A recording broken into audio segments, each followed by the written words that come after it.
Cuando cumplí 90 años, estaba muy preocupado. Cuando cumplí 95, también, pero ya un poco menos. Y cuando me acerco a los 100, no me preocupo nada. Solo pienso que se preocupen otros y me monten un espectáculo como este. Ah, sí. Estas chicas también vienen conmigo. Me siento seguro con ellas.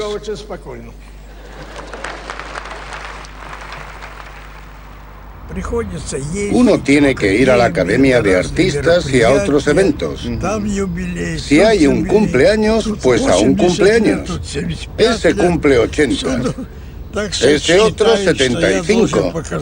Yo tengo que acudir a todos para que la gente vea que es posible llegar a los 100. ¿Es cansado? Les da esperanzas. Claro que es cansado, pero no está bien negarse. Pero claro que es cansado. ¿Pero no deja de ir? No dejo de ir, no. Los seres humanos somos contradictorios. No quiero ir, pero... ¿No sabe decir que no? Soy de carácter débil. ¿Sí? Yo diría que no tengo carácter.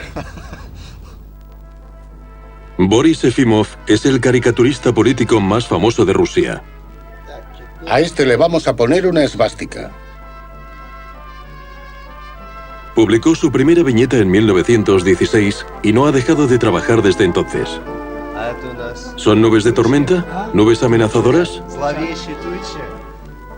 ¿Cómo? No son nubes de tormenta. ¿Cómo que no? Bueno, puede que sí, pero no sé qué importancia puede tener hoy. Durante gran parte de su carrera, Boris trabajó para este hombre, Stalin, quien como dictador de la Unión Soviética disfrutó de poderes ilimitados sobre una sexta parte de la masa terrestre del planeta.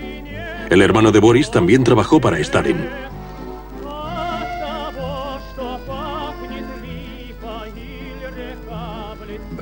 ¿Ha leído Tom Sawyer de Mark Twain? Recuerdo que eran dos hermanos. Tom Sawyer, ese joven dinámico, enérgico y vivaz. Y su hermano Sid, ¿se acuerda? Tranquilo y educado, que nunca se pasaba de la raya. Ese era yo, Sid. Esta es la historia de dos hermanos y su relación con el asesino más prolífico de la historia. Los hermanos no solo estaban muy unidos, sino que parecían reflejos de la misma persona. Incluso es difícil distinguirles en fotografías antiguas. Sin embargo, sus personalidades eran imágenes opuestas. Boris se hizo caricaturista político y se quedaba en casa haciendo viñetas cómicas. Pero Mikhail, 2 años mayor, se hizo periodista y le gustaba ir a lugares peligrosos. Aquí aparece informando desde el frente en la Primera Guerra Mundial. Los dos talentosos hermanos se movían en los círculos íntimos del poder en el joven régimen soviético, especialmente el ambicioso y extrovertido Mikhail. Aquí le vemos como portador del féretro en el entierro de Lenin, y después en el mausoleo de Lenin con el otro protagonista de nuestro relato, Stalin, para cuya policía secreta se rumoreaba que trabajaba. Parecía estar en todas partes y conocer a todo el mundo. Hemingway escribió cosas muy interesantes sobre su hermano. Sí, le llamaba Kharkov. Sí, Kharkov. Dijo que no conocía a una persona más ingeniosa, inteligente y valiente. Hemingway habla de la insolencia. Admiraba la insolencia de su hermano. Insolencia en el sentido de impetuosidad. Que su hermano siempre decía lo que pensaba, que no temía a nadie. Por eso lo mataron. Debería añadir que a veces en mis conversaciones con Boris sentía que tenía menos autoridad moral para preguntarle a medida que me adentraba en su relación con Stalin. El sujeto no siempre estaba dispuesto a participar.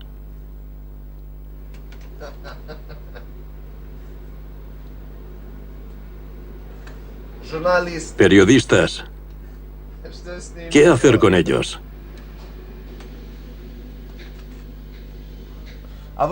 ¿Vio alguna vez al zar? Una vez en Kiev. Yo aún era un niño. Tenía 10 años. Creía que el zar llevaría corona y manto, pero llevaba un uniforme normal, con una capa de oficial. Me sentí muy decepcionado. Pero le vi, pasó delante de mí.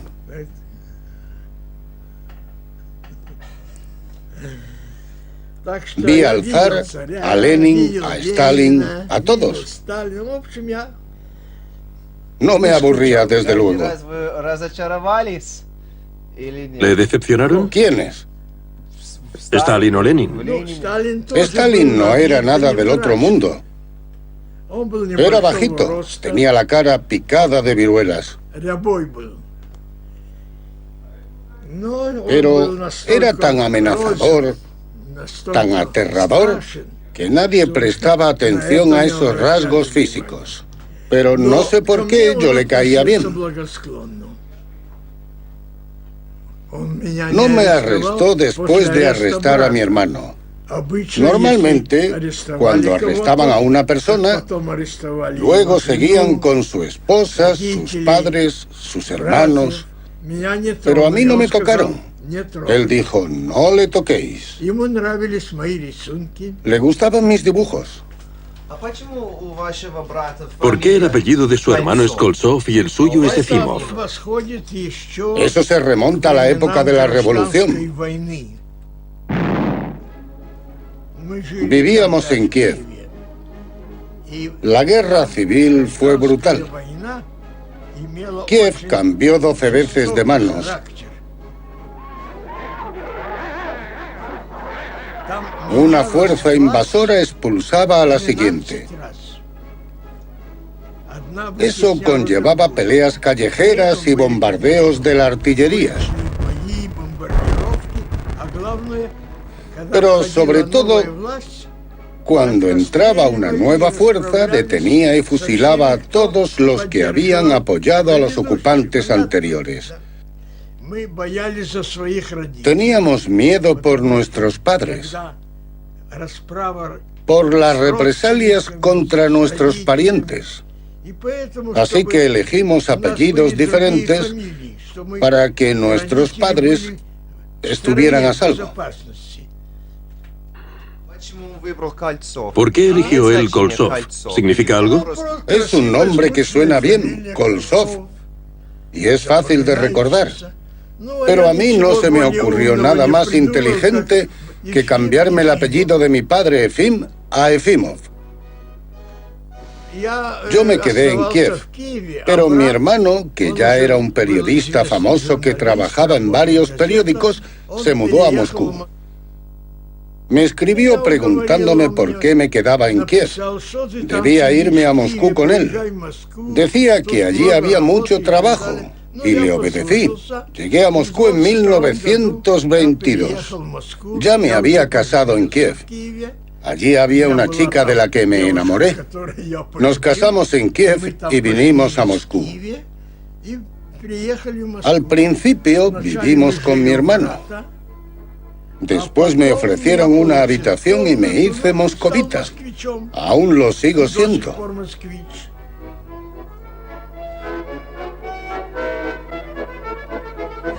Cuando llegué aquí, él me llevó a todas partes. Él cuidó siempre de mí desde la infancia y me enseñaba cosas interesantes. Así que me llevó al Teatro Bolshoi. Fui a aquella reunión en el Teatro Bolshoi con gran interés porque esperaba ver a Lenin y a Trotsky. Eran las figuras que dominaban el país en aquella época. Pero no estaba ninguno. Escuché sin mucho entusiasmo a los ponentes. De repente, Kolsov me dio un codazo y me dijo: presta atención, el que está a punto de hablar es el dictador de hecho de Rusia. Me volví a él sorprendido. ¿Qué quieres decir con el dictador de hecho de Rusia? Lenin sigue vivo. Trotsky es el presidente del Comité Militar Revolucionario. Me dijo: me refiero al secretario general Stalin. Él es el dictador en la práctica. Como yo sabía que Kolsov era observador, inteligente y entendía extraordinariamente bien lo que ocurría, empecé a fijarme más en ese hombre. Allí estaba aquel individuo anodino, con pantalones arrugados y botas, hablando bajito, apenas sin voz.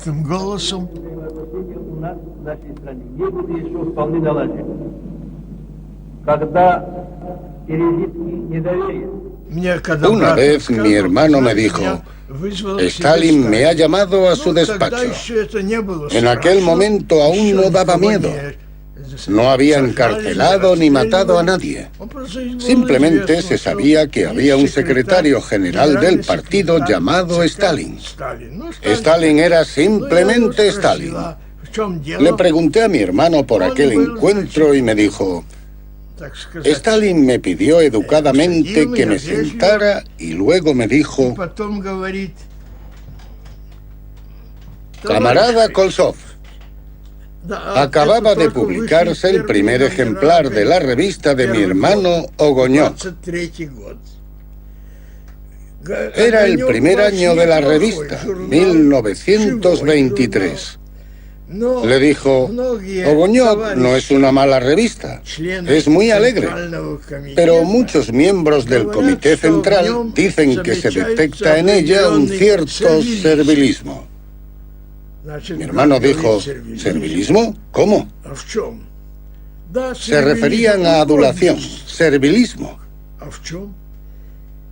Sí, servilismo, sumisión. Los camaradas del partido están diciendo que pronto publicarás en la revista qué cuarto de baño le gusta al camarada Trotsky. Mi hermano estaba estupefacto ante tal ordinariez. Entonces surgió el dilema sobre qué hacer. Stalin estaba disgustado. Pero si no se publicaban las fotografías, se disgustaría Trotsky. Se sentiría menospreciado y perdería los nervios. Kolsov nunca fue un cobarde. Lo hablamos los dos y me dijo: si no las publico, no me sentiré cómodo. Trotsky pensaría que tenía miedo de Stalin y las publicó, las sacó todas. Este es el artículo a toda plana que publicó Kolsov, incluyendo una fotografía de un busto de Trotsky como un César que debió llamar la atención de Stalin. Boris se llevaba muy bien con Trotsky. Aquí vemos una caricatura amable de los años 20. Aún se llena de orgullo cuando recuerda su amistad, ya que Trotsky era una de las mentes más formidables de la revolución. Trotsky siempre le alababa o también le criticaba. Continúe leyendo, yo espero. Para Efimov, burlarse es incomparablemente más sencillo que indignarse. Es una observación. Fui a despedirme antes de su exilio. Fui al vestíbulo y allí estaba él, sonriendo y preguntando: pueblo, decidme, pueblo, ¿por qué me enviáis al exilio?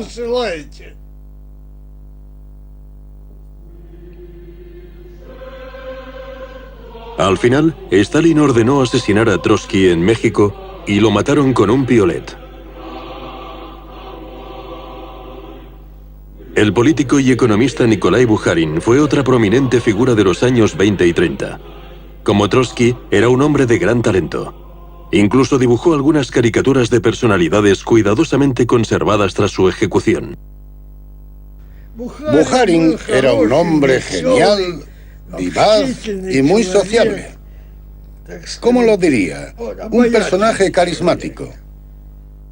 A finales de los años 30, Bukharin es arrestado y juzgado públicamente por conspirar para derrocar al gobierno. Él y el exiliado Trotsky son convertidos en símbolos de la traición, el terrorismo e incluso el nazismo. Y sus imágenes tenían una gran demanda entre los editores de periódicos soviéticos. Son solo dos luminarias en un recuento total de muertos que ascendería a millones. No fue agradable cuando dijeron: vamos a hacer caricaturas de Bukharin, de Trotsky o de gente que yo respetaba. Pero no podía hacer nada. Había que obedecer. No soy Giordano Bruno para arder en la hoguera por una cuestión de principios. Sabía que si me negaba, terminaría en el mismo lugar y que matarían a mi mujer, a mi familia. Recuerdo aquellas caricaturas con irritación, con vergüenza y decepción, pero no podía actuar de otra manera.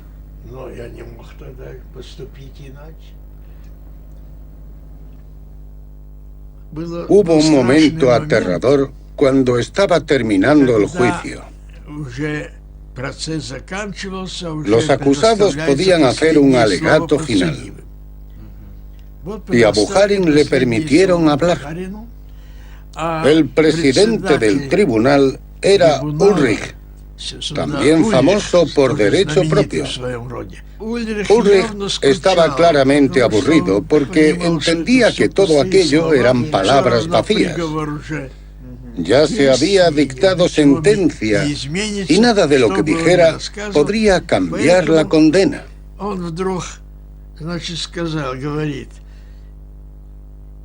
Ulrich dijo de repente: acusado Bukharin, ¿no puede ir más deprisa?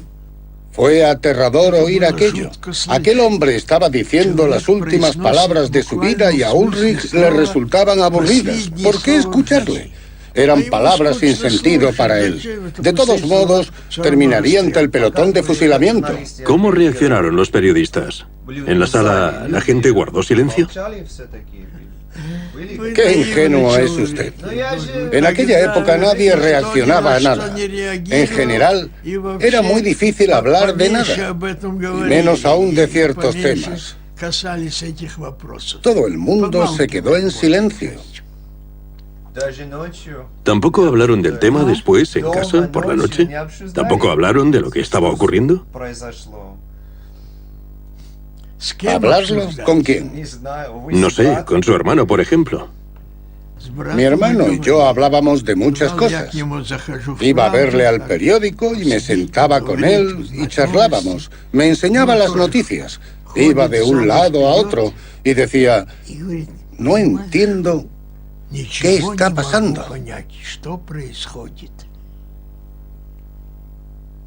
¿De dónde nos salen tantos enemigos?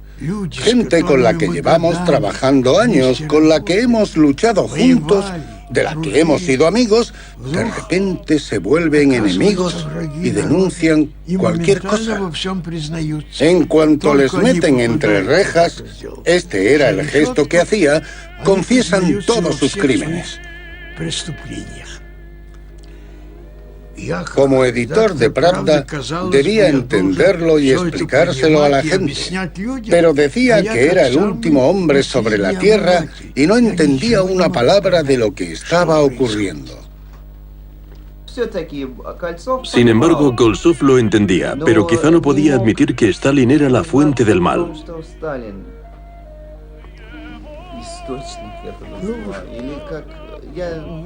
Aparentemente él entendía lo que hacía Stalin, pero ¿por qué?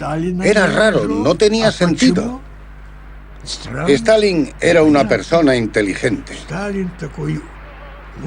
Koltsov me contaba sus bromas, sus observaciones, sus respuestas.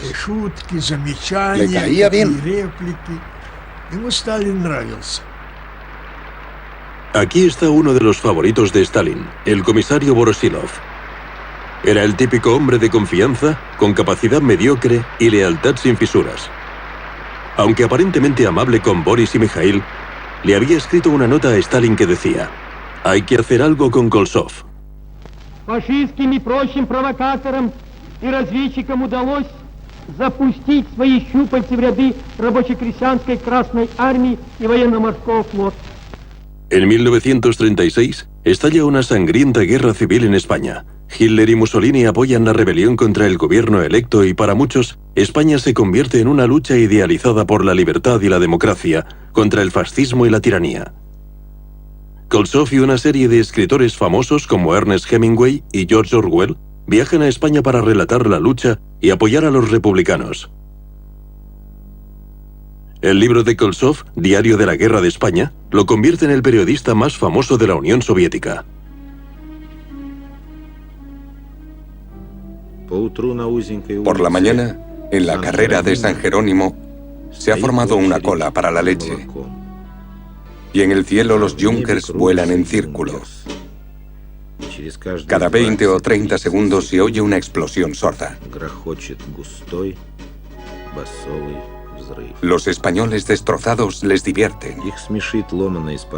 ¿De dónde ha salido esta gente?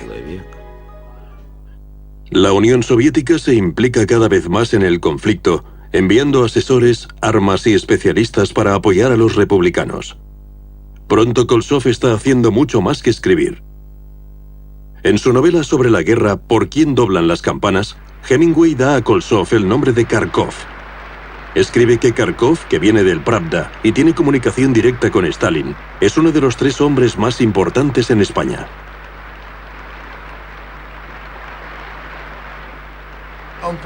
Participó en operaciones de combate. Estuvo con los combatientes republicanos en el asedio del Alcázar de Toledo.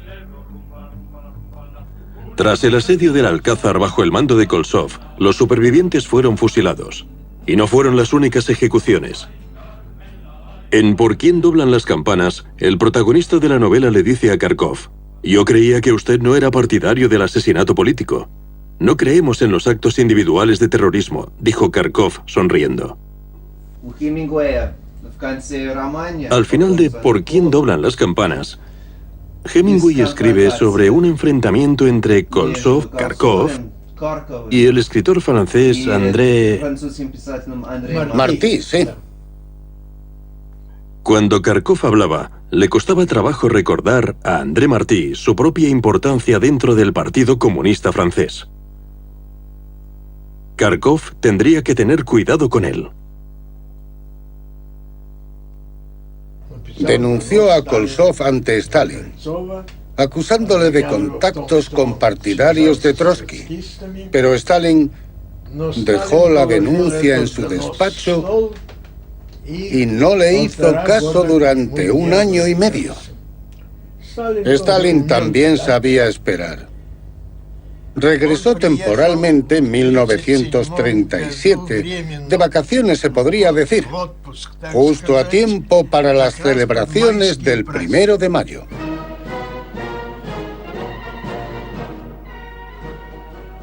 A pesar de la atmósfera triunfal, en 1937 ya queda claro que los españoles apoyados por los soviéticos están perdiendo la guerra civil ante los respaldados por los nazis.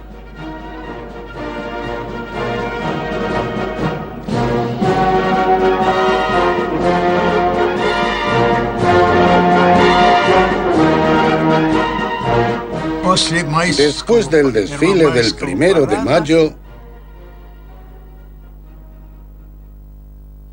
Stalin le dijo que fuera a su despacho. Como era su costumbre, se paseó de un lado al otro con su pipa. Le hizo muchas preguntas.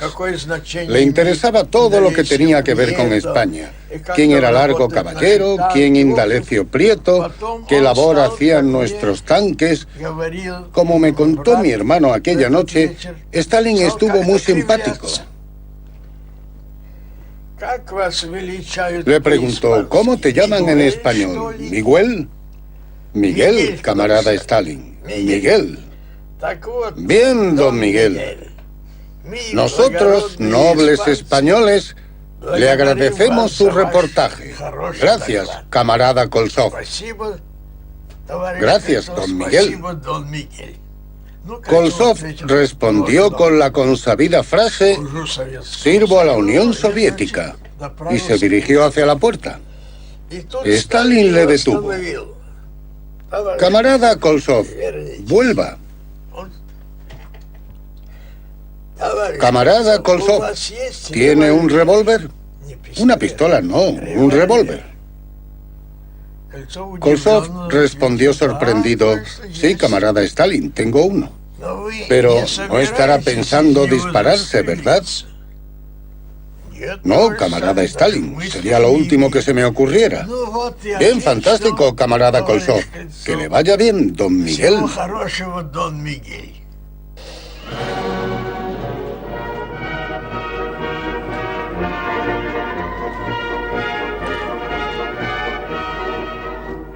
A la mañana siguiente, tras el encuentro en el despacho de Stalin, le llamó Voroshilov.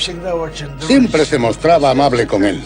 Y le dijo: Mijail Efimovich, he querido llamarte para decirte que te queremos, te valoramos y confiamos en ti.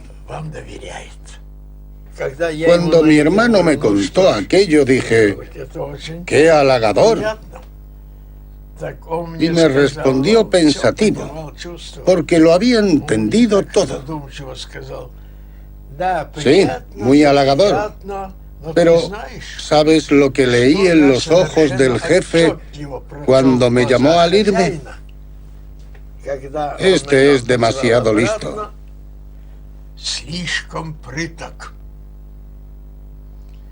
Ese fue su gran pecado.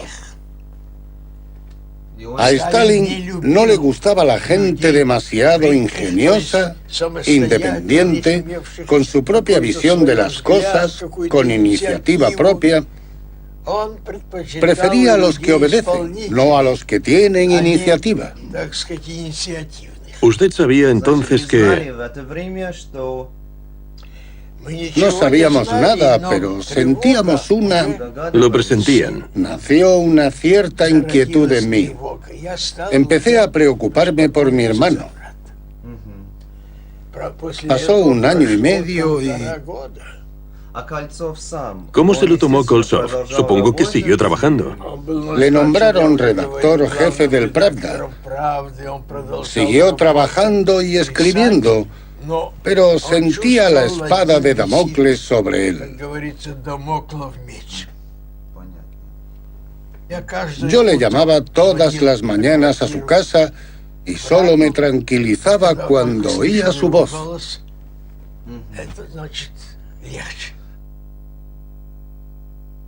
Aparentemente, la estrella de Kolsov estaba en ascenso y se convertía en una celebridad. Sus rasgos y sus gafas características incluso inspiraron este conocido cartel de película. Claro que Boris también era famoso y era normal que el jefe, con su fanática atención al detalle, no perdiera tampoco de vista a Boris y a su trabajo.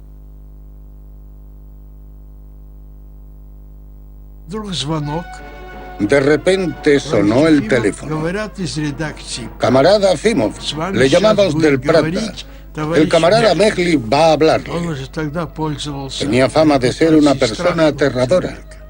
Y le oí: Efimov, ven a la oficina del periódico ahora mismo. Me senté en su despacho y dijo: él me ha indicado que cuando pintas a militares japoneses como samuráis, siempre les pones unos dientes enormes que se les salen de la boca. No debes hacer eso. Insultas la integridad étnica de los japoneses. ¿Entendido?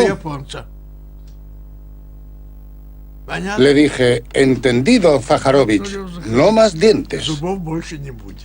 E hice ademán de irme.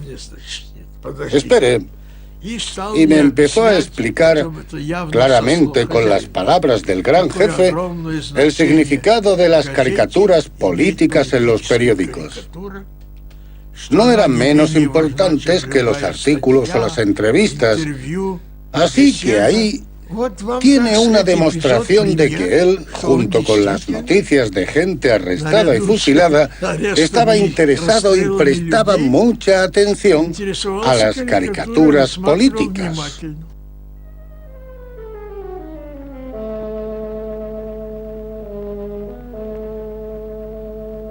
Diciembre de 1938, 20º aniversario de la fundación del Ejército Rojo.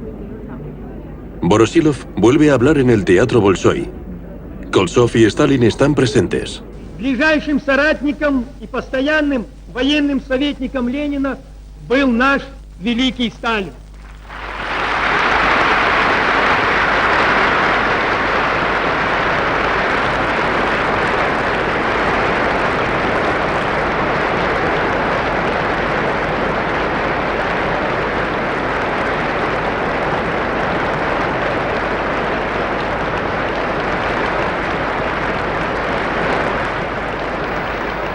El famoso escritor Leon Feuchtwanger tiene un libro llamado Llegará el día. En él describe acontecimientos ocurridos en la corte del emperador romano Domiciano, el hermano de Tito. Ese emperador tenía costumbres muy crueles. Él también era un individuo cruel. Eliminaba a una persona tras otra, a un senador tras otro. Pero antes de hacerlo, siempre invitaba a esa persona a verle y le hacía una demostración de su buena voluntad. Hablaba, bromeaba y se mostraba amable. Era un tipo de sadismo que Stalin practicaba hasta un grado extremo. Ленин отлично знал, направляя Сталина то на один, то на другой, угрожаемый боевой участок, что только Сталину под силу справиться с задачами, которые возникли вследствие тех или иных тяжких причин на фронте. И Ленин никогда в этом не ошибался. Сталин всегда свою задачу выполнял блестяще.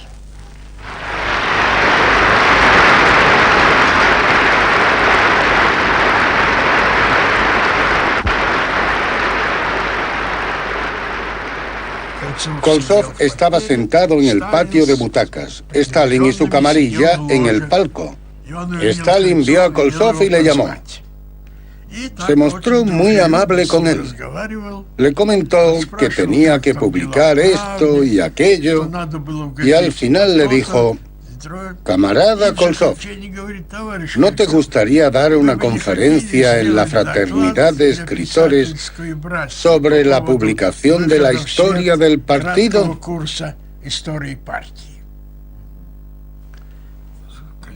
Claro, sería un placer, contestó él.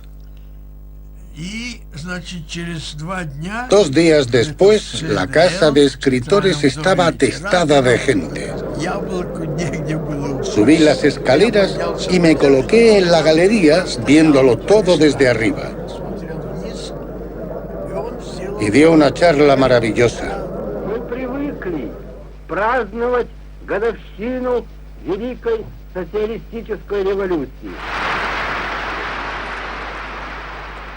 Cuando terminó, bajó.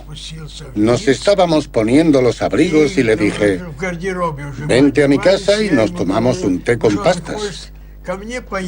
Él me respondió: té y pastas. No es mala idea, pero tengo trabajo en el periódico, me tengo que ir. Y nos fuimos.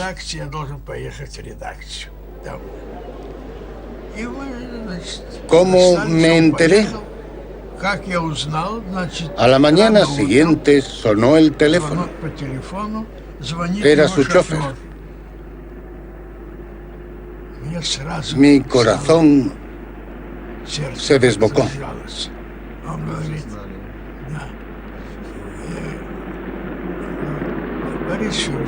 Dijo, Boris, soy Kostia. Kostia Derevensko. Estaba aterrorizado. Me dijo, Boris Efimovich, ¿no sabes nada? Esas fueron sus palabras exactas. Le dije, Kostia, lo entiendo todo.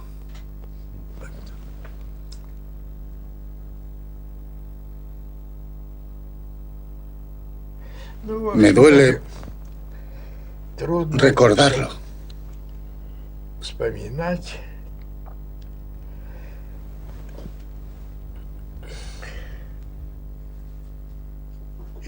En algún lugar leí la descripción de cómo lo ataron a una especie de tablero y le abrieron las piernas. Uno de esos carniceros se puso unas botas con puntera de acero. Cuando Kolsov le preguntó, ¿qué es eso?, el otro contestó, prepárate, hermano, te va a doler. En otras palabras, le patearon los genitales con botas de acero. ¿Quién podría soportar eso? ¿Qué tipo de individuo puede aguantar una tortura así? Yo me quedé... Confesó haber saboteado las operaciones en la Guerra de España, conspirar con los seguidores de Trotsky y ser un espía francés. Y la lista seguía. Cuando le preguntaron al final del juicio, antes de la sentencia, si quería hacer alguna declaración, Kolsov dijo que todas sus confesiones y denuncias se las habían arrancado bajo tortura y eran falsas. Le condenaron a 10 años, incomunicado. 10 años de trabajos forzados, sin correspondencia de ningún tipo.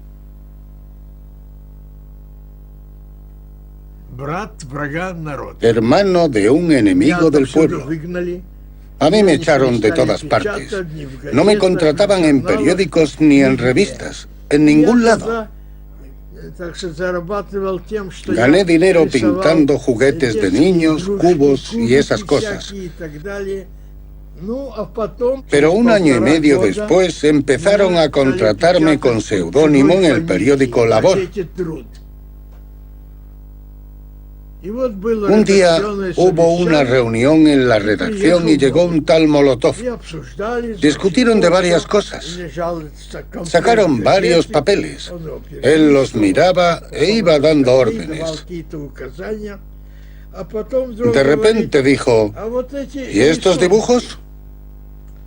No son de Efimov, ¿verdad? El editor estaba muerto de miedo. Se llamaba Part Yankin. Dijo, sí, Vyacheslav Mikhailovich, son de él. ¿Y por qué no los firma?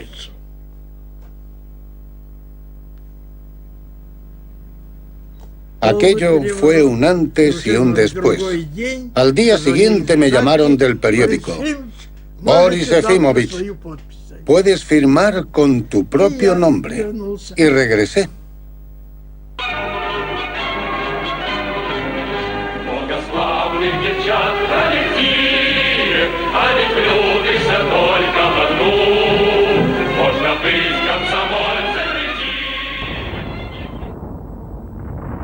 ...22 de junio de 1941...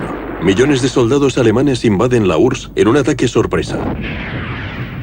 Cuando los blindados alemanes avanzan hacia Moscú, los ciudadanos soviéticos esperan ansiosamente una declaración de Stalin. Pero hay un ominoso silencio. Stalin solo habla el 6º día después de la invasión.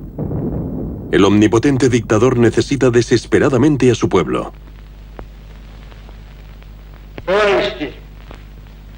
Граждане, братья и сестры, бойцы нашей армии и флота, к вам обращаюсь я. Escúchele. Da miedo. No dejaba de beber agua. Le temblaba el vaso en la mano. Parecía enfermo. Tosía. La gente pensaba, ¿para qué necesitamos dibujos divertidos? Ahora solo necesitamos carteles solemnes Pero, ¿por qué caricaturas divertidas? Pero resultó que se necesitaban y mucho. No importa lo fuerte y aterrador que sea el enemigo. Cuando te ríes de él, el miedo desaparece.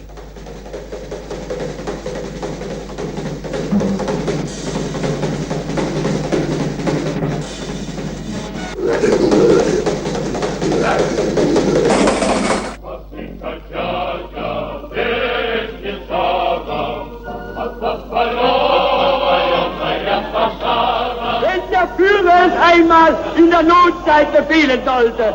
10, 12, wenn nötig 14 und 16 Stunden täglich zu arbeiten und das letzte Kredit der deutschen Volkswirtschaft gegen die totalen Kriegsmaßnahmen der Regierung. Es will nicht den totalen Tengo una carpeta llena de cartas de soldados del frente que me agradecían aquellas viñetas y me animaban a dibujar caras aún más grotescas porque decían que así les resultaba más divertido apretar el gatillo.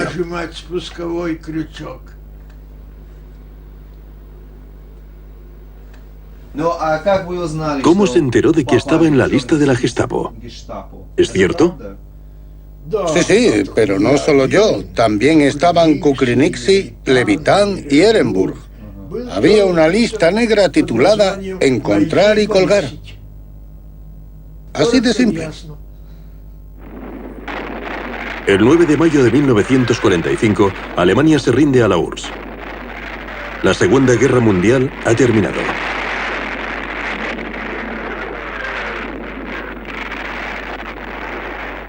Aquí un nazi huye del Ejército Rojo esperando un trato más indulgente de los aliados.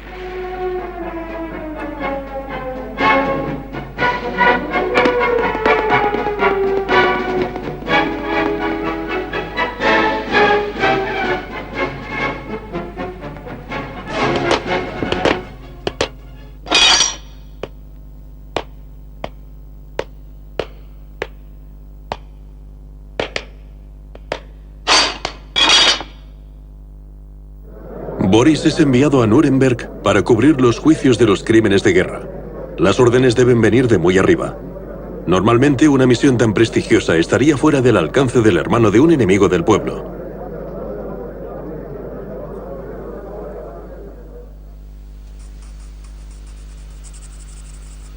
Rosenberg, colgado. Ministro del Reich de los territorios del este ocupados. Habría sido el responsable de colgar a Boris. Stryker. Goering, uno de los objetivos favoritos de Boris. Hess, Kaltenbrunner y el resto.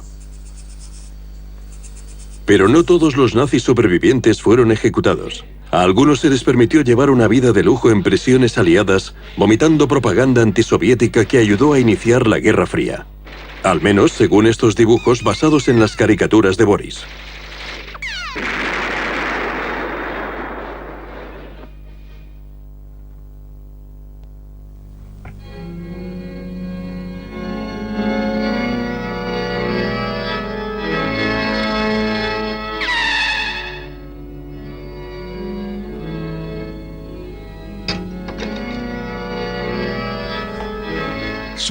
Corre el año 1947, ya después de la guerra y de la victoria.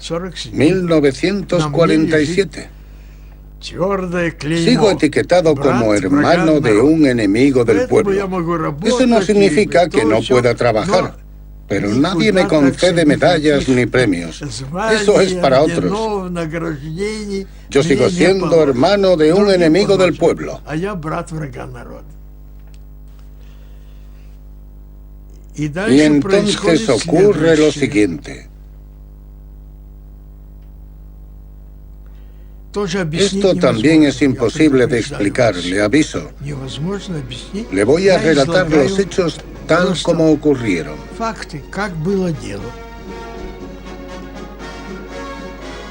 Aunque Eisenhower acababa de llegar a Moscú y aparecía junto al jefe en el mausoleo de Lenin, la Guerra Fría calentaba motores y los dibujantes afilaban sus lápices a ambos lados del océano. Esta es una de las primeras caricaturas de Boris sobre Eisenhower. El rótulo del globo reza: dominación del mundo por Wall Street. Stalin también es retratado poco favorecido en la prensa occidental, lo que debe molestarle porque esta vez le hace una petición personal a Boris sobre cierta caricatura política.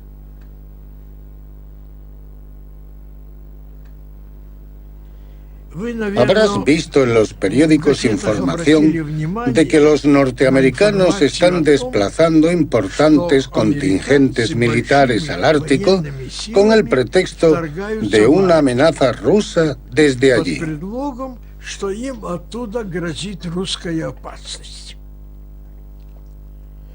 Sí, le dije, he leído algo de eso. El camarada Stalin ha dicho: tenemos que combatir eso con la risa. El camarada Stalin ha pensado en ti y me ha pedido que te pregunte, ¿no te importará dibujar algo sobre ello? Cuando escuché el camarada Stalin ha pensado en ti, me corrió un escalofrío por la espalda. Stalin tenía una memoria fantástica y seguro que se acordaba de que yo era el hermano del enemigo del pueblo, Kolzov. El camarada Stalin ve así la caricatura: el general Eisenhower con un gran ejército, o algo así. Eso ya que se te ocurra a ti. Yo le dije, no, ¿qué está diciendo? Lo haré así, fantástico. Pensé lo que me parecía apropiado e hice un boceto a lápiz. Me levanté para irme y en ese momento sonó el teléfono. Camarada Efimov, espere, el camarada Stalin quiere hablar con usted. Me levanté y me quedé esperando. Escuché su voz. No me saludó. El camarada Zdanov le ha hablado de la caricatura satírica que quiero. ¿Entiende de qué le estoy hablando? Sí, claro, camarada Stalin. Tiene que dibujar a cierto individuo. ¿Entiende de quién le estoy hablando? Sí, claro que lo entiendo, camarada Stalin. Esa figura debe aparecer armada hasta los dientes, con todo tipo de tanques y de armas. A mí se me pasó por la cabeza decirle, pero si ya he hecho eso antes, camarada Stalin. Pero eso hubiera sido una manera de demostrar que pensaba por mi cuenta. Le dije, sí, camarada Stalin, lo entiendo. ¿Cuándo puedes tenerlo? Le dije, el camarada Zdanov me ha dicho que no corre prisa. Hoy a las 6 en punto.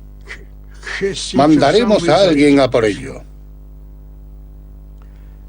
Miré el reloj. Las 3:30. Pensé, estoy muerto. ¿Qué puedo hacer en 1 hora y media o 2 horas cuando pensaba tardar varios días? Al camarada Stalin no le gustaba que no se cumplieran sus órdenes y al camarada Beria le bastaba con 40 minutos para hacer que yo confesara haber saboteado el dibujo cumpliendo órdenes de la inteligencia norteamericana para la que había trabajado tantos años. Esos eran mis pensamientos más optimistas. Pero existen los milagros. La verdad es que sí. Pasó un día y volvió a sonar el teléfono. Era de la sede central del partido. El camarada Zdanov le pide que venga a la 1. Fui para allá. Cuando me explicó que las correcciones eran del puño y letra de Stalin, Le dije, Andrei Alexandrovich, me parece que las correcciones conciernen al texto, pero no al dibujo. Él contestó, le ha gustado el dibujo, aunque algunos miembros del Politburó dicen que el trasero de Eisenhower está demasiado exagerado. Pero el camarada Stalin no prestó atención a eso y solo hizo correcciones en el texto. Yo le dije, Andrei Alexandrovich, ¿puedo hacer una copia, un duplicado del dibujo? Me echó una mirada ladina y me dijo, bien, pero sería mucho trabajo. No, no lo crea, Andrei. Haré un duplicado. No puso objeciones e hice una copia, y me la quedé para mí.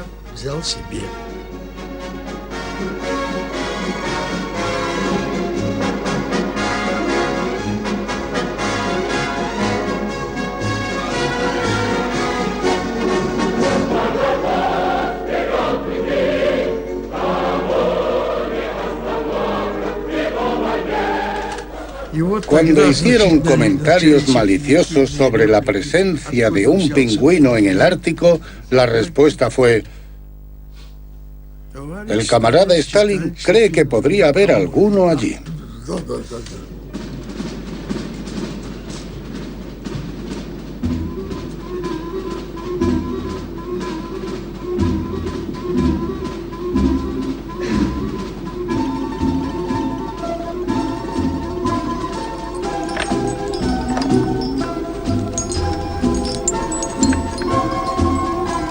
Mire, ¿estas son las de Stalin?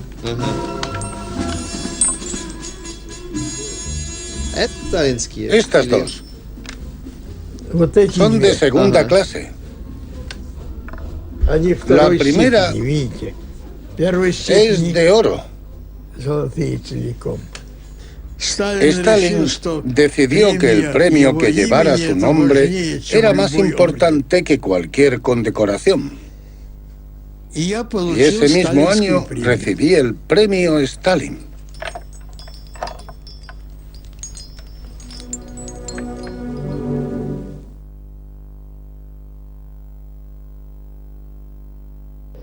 Не стало Сталина.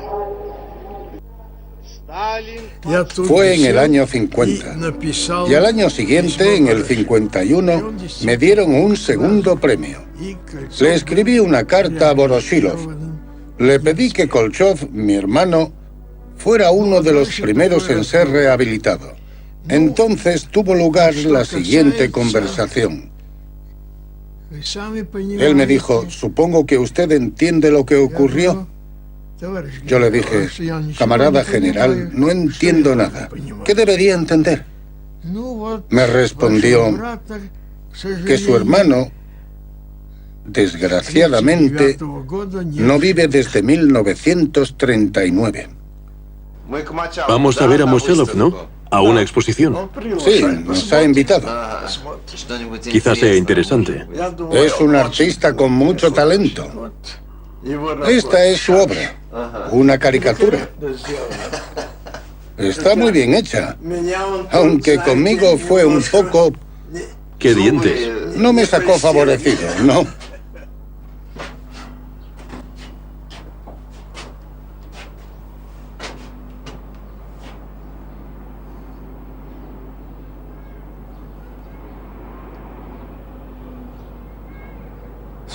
¿Está hecha con cariño o no? ¿Qué le parece? No, sin cariño alguno.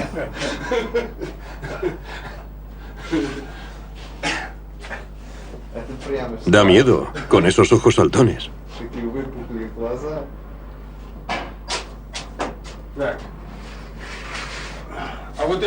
¿Esta está hecha con cariño o no? Magnífica.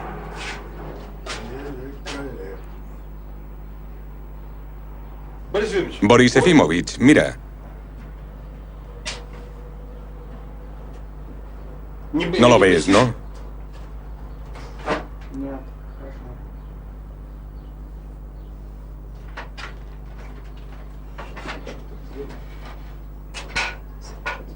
Boris. Estoy en ello, estoy en ello. ¿Reconoces el parecido? ¿Le reconoces? No, es Pushkin, ¿no? Sí. León Tolstoy, ¿es él? León Tolstoy, eso es. Sí, se parece, sí. Era una persona con unas cualidades que le convirtieron en un carnicero aterrador. Pero a mí me concedió la vida, la libertad y trabajo. ¿Cuál debería ser mi actitud ante eso? No lo sé. ¿Tiene que agradecerle no haberle matado? ¿Cómo no voy a estarle agradecido? No tiene el derecho de otorgarle la vida a nadie. Stalin, me refiero. Prácticamente tenía el derecho, pero... No tenía el derecho, pero sí la capacidad, el poder para hacerlo. Y dice que no debería agradecerle que me dejara con vida. No. ¿No debería? No. Creo que le debo la vida. Se lo puedo agradecer o no, pero le habría bastado levantar el dedo meñique o quedarse callado cuando le dijeron que Kolchov había sido arrestado y que su hermano era muy cercano a él. Podría haber movido la mano y ya está. Ahora no estaría hablando con usted. Es complejo, claro está, psicológicamente complejo. La cuestión es compleja, pero de alguna manera no puedo renunciar a la idea de que le debo mi existencia.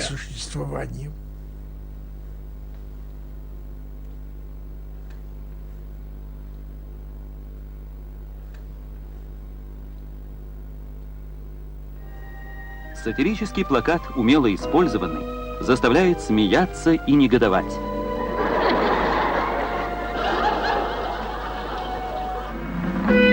Сатирический плакат помогает лучше разбираться в важнейших событиях международной жизни.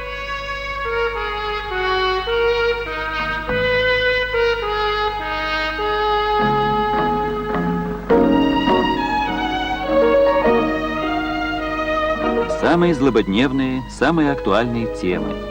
И самые известные мастера плаката, такие как народный художник СССР Борис Ефимов.